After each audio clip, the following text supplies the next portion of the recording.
2 grand here, 3 grand there. It's all just part of an honest day's work for Rick Harrison and the old man of Pawn Stars. His shop will make hundreds of sales a week, but every now and then, something special comes through that gets the guys sweating. Here are the top 15 most expensive buys on Pawn Stars. The Harrisons were floored hook, line, and sinker when a century-old ship bow was brought into their Las Vegas pawn shop by a woman who was looking to make some fast cash. When presented with the bell, Richardson, old man Harrison, turned his nose up at it, claiming that it must be a reproduction. The woman who brought it in wasn't thinking it was worth much either, but wanted to give it a shot anyway.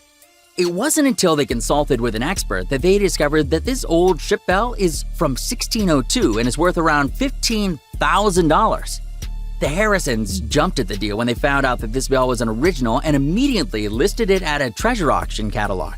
When Adam, a vintage bookseller, brought in a tattered Book of Mormon to the Harrisons' pawn shop, a few eyebrows were raised due to the fact that these old books are so easy to reproduce. Hey, it's you again. What do you got? Brought for you a book, the Book of Mormon. Rick knows that when it comes to pawning books, you've got to be extra careful.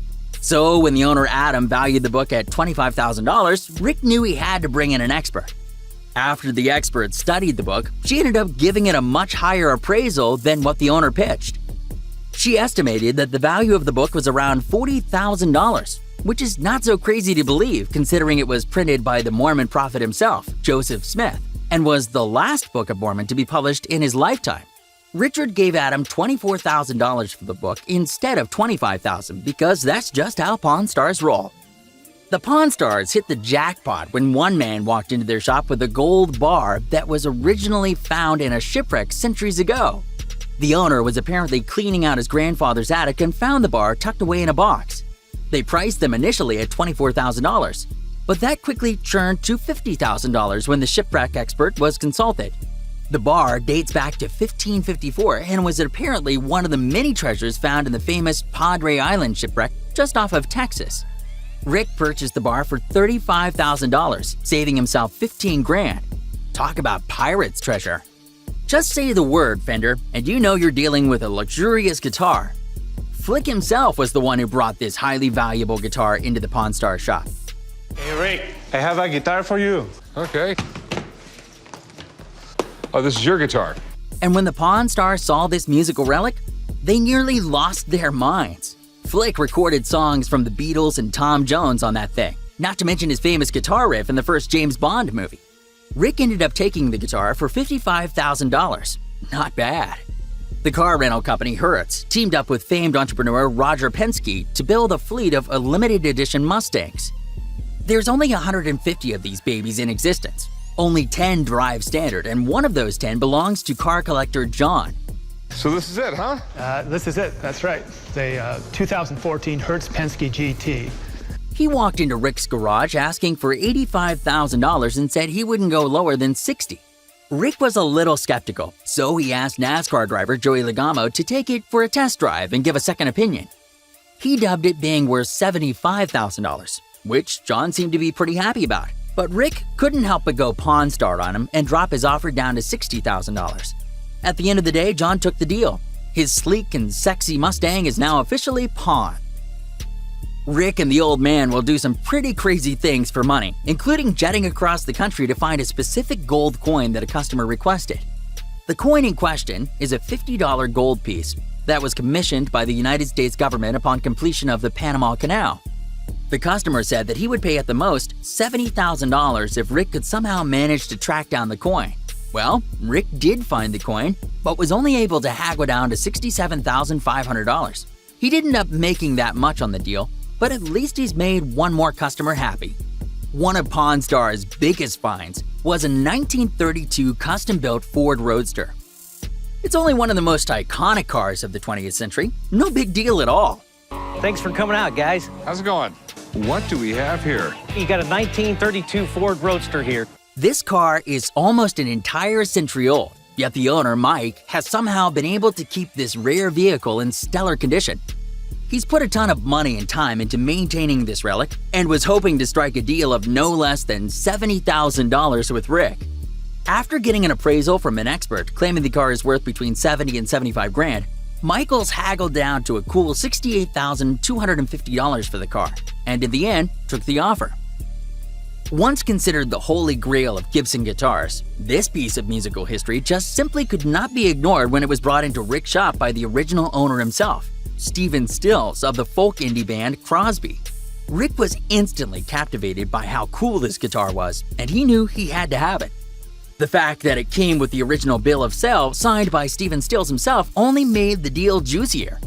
After going back and forth for a while on it, Rick was able to snag this beauty for $85,000. That's one expensive instrument. This valuable piece of metal was brought into the Pawn Stars shot by a man who won it randomly in a poker game, which seems to be one of the most typical ways people come into possession of rare coins these days, especially in Las Vegas. Okay.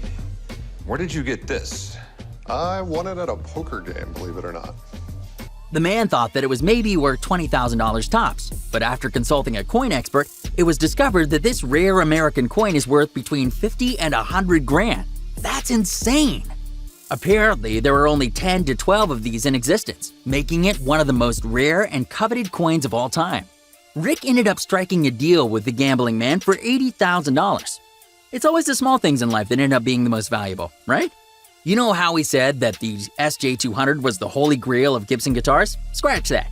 This 1961 Gibson belonged to the legendary Les Paul and his wife, Mary Ford, who wrote classic hits like Bye Bye Blues and the Tennessee Waltz.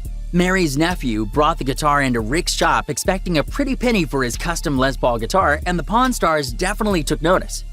Rick immediately recognized that these babies are incredibly rare, and the fact that this guitar belonged to Les Paul himself just pushes the value over the edge.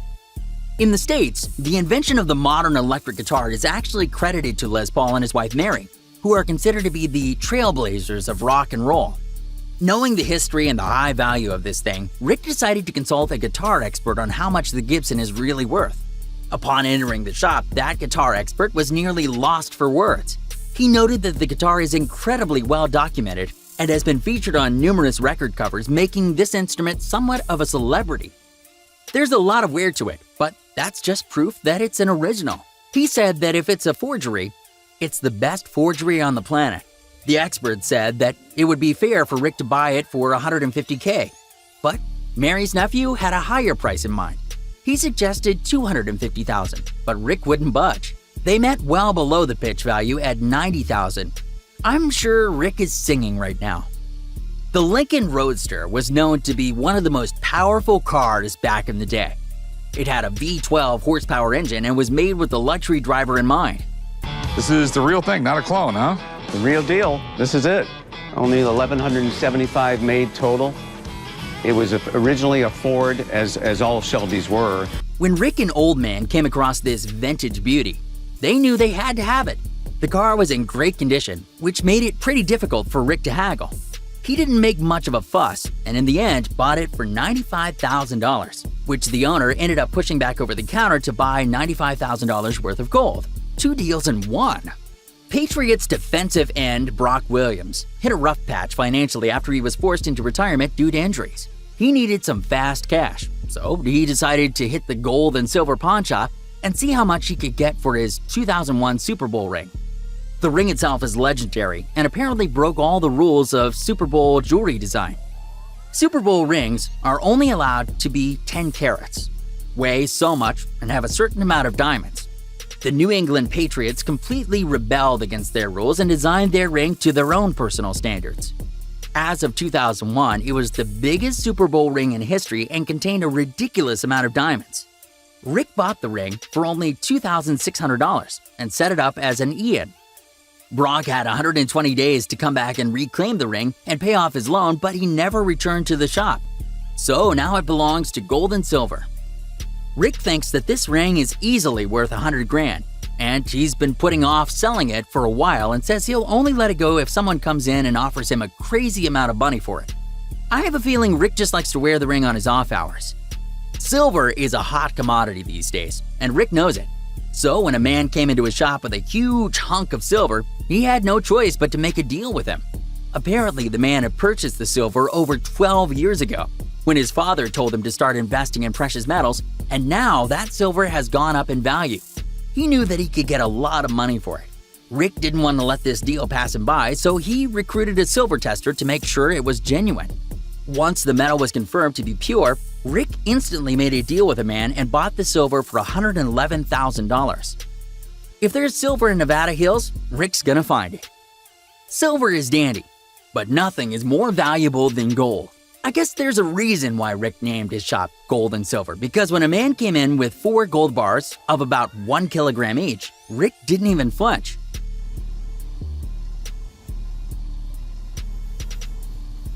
He knew that he had hit the jackpot and made a deal as quickly as he could. Rick ended up buying the gold for $128,000, knowing that he'll be able to get his money back and then some pretty quickly. People who buy gold off so quickly know what they want, so it was a no-brainer for Rick. Anything owned by John F. Kennedy seems to be of immaculate value. I mean, if you were blessed to be alive during his reign as president, it isn't hard to see why. When Rick was presented with a box of cigars that used to sit on John F. Kennedy's desk in the Oval Office, he knew that there would be a ton of Kennedy fans waiting on bended knee to shell out a pretty penny for this piece of history. The seller also knew how valuable the box was and asked for $95,000 for it. Rick managed to haggle down to $60,000, which the seller thought was fair.